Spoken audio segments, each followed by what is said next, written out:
Southern stingray is another awesome species that I get to observe here regularly in South Florida.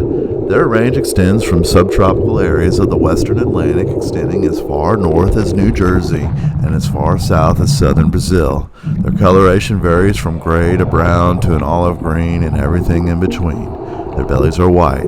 They have a unique row of spines that run along the top of their back. They are diamond-shaped and they are a whiptail stingray. It should be noted that this species, the southern stingray, is also in the same genus Dasyades as the diamond stingray in the Pacific that I did a segment on in episode number 5. Their eyes are set on top of their head forward from their spiracles. The spiracles lead to their respiratory system. The spiracle intakes water into the ray's buccal or head space before being expelled from the gills. The dorsally located spiracles allow the stingray to take in water while buried under the sand without using its mouth, which is located on its underside. They have a long, lobed, whip-like tail that has a mucousy-covered serrated spine located at its base. Their sting is not fatal to humans, and they should in no way be feared. In fact, exhibiting hysteria at the sight of such magnificent animals is completely unnecessary. They are a treat to see every time. Their sting is painful, but aside from stepping on them, a person really has to go out of their way to have a bad encounter with these animals. The males are easily identifiable by the presence of their claspers. The males are also smaller. Southern stingrays regularly grow to 4 feet across, but I've heard accounts of divers encountering 5-foot specimens.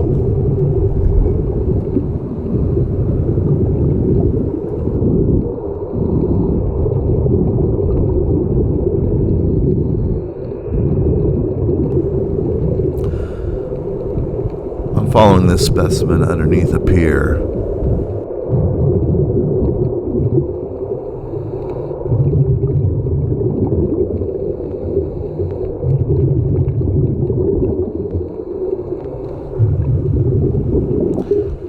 It uses its pectoral fins to undulate and propel itself through the water. Kind of like a snake, each little ripple just pushes off against the water.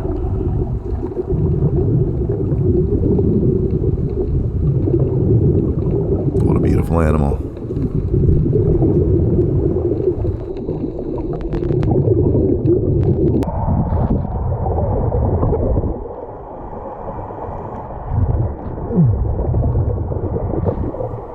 Here's the same area the following morning, but a different specimen. Southern stingrays breed every year, and in captivity they've been recorded to produce twice annually. Unlike other rays, their fertilization is internal, and as the embryo develops, it receives nourishment from the yolk sac. Once the yolk sac is depleted, it will continue to receive nourishment by absorbing a milky, mucousy histotroph fluid that's like a uterine milk that's provided by the mother. At the appropriate time, they're expelled from the female's oviduct. In captivity, their gestation has been recorded to last from 135 to 226 days, with litter sizes being between 2 to 10 pups.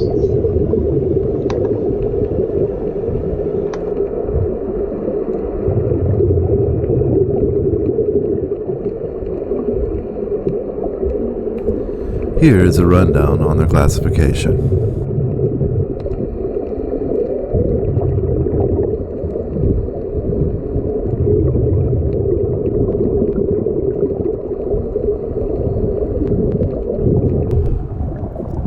In parts of the Caribbean, for the purposes of commerce, the southern stingray congregates in areas through operant conditioning called stingray cities, to be viewed by tourists who come to affectionately interact with these beasts pacified with the offering of food. The staged interaction is condemned by many who are worried about altering the ecology of the rays, and these points are noteworthy, but personally, I am also open to entertain that the moment can inspire others to learn about wildlife when and where they may not have before.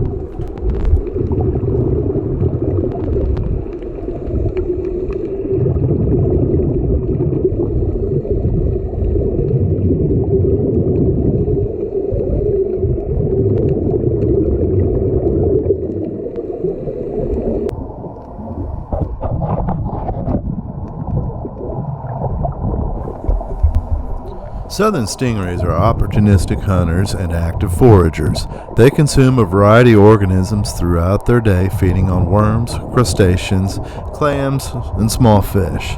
They detect food by using a sensory system of gel-filled pores called the ampullae of Lorenzini to detect electromagnetic fields of certain prey items buried underneath the sediment.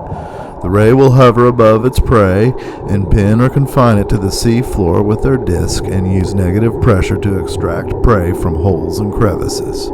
They also spit or siphon water from their mouths and use their pectoral fins to uncover hidden prey buried in the sand. To avoid predators, they bury themselves in the sediment, as seen earlier, throwing sand or mud over their dorsum, safely watching with their eyes and spiracles exposed. Notable predators of stingrays are humans, many cetaceans, and of course sharks. Hammerhead sharks reportedly love to eat stingrays, and I've heard of accounts of hammerheads spotted with stingray barbs stuck inside and around their mouths.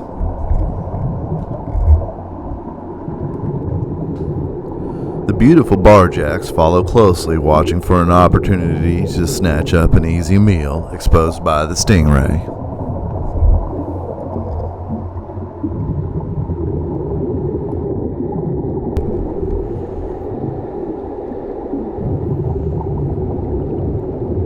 A curious barracuda even comes by to see what's going on.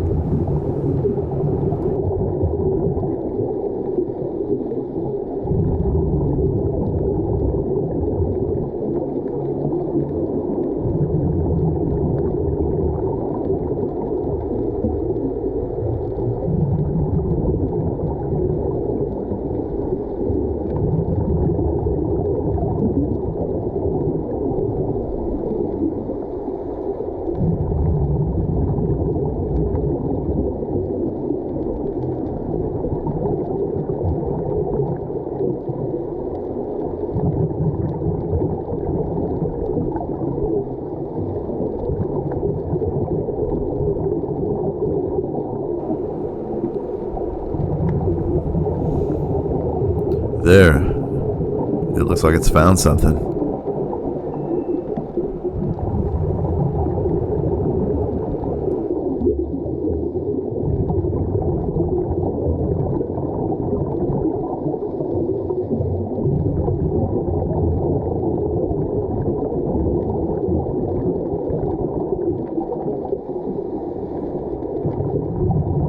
As the stingray heads the other direction, an odd audible noise is made that I do believe comes from the ray. Here it is.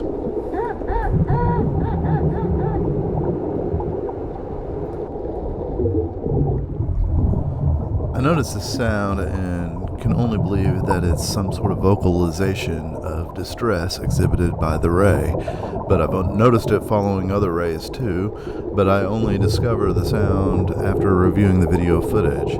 I've not noticed the sound immediately while I'm in the water, not yet anyway. If anybody has any info, please let me know.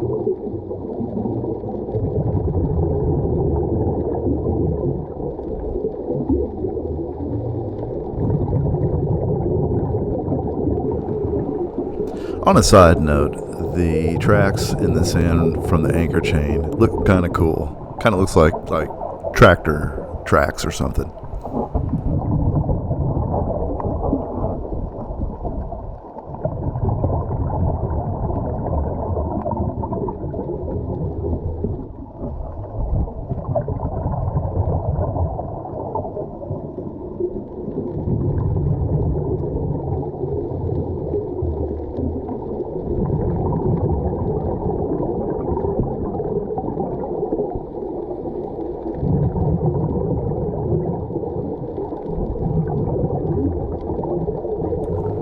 Well, following this specimen has been great. I'm very thankful to this little one for tolerating me and allowing me to swim in her presence for so long, but I must bid her farewell and head to the surface. I would also like to thank you for watching this video. Please subscribe to this channel. Please watch Undersea Theater and catch the next video coming soon. Thanks a lot.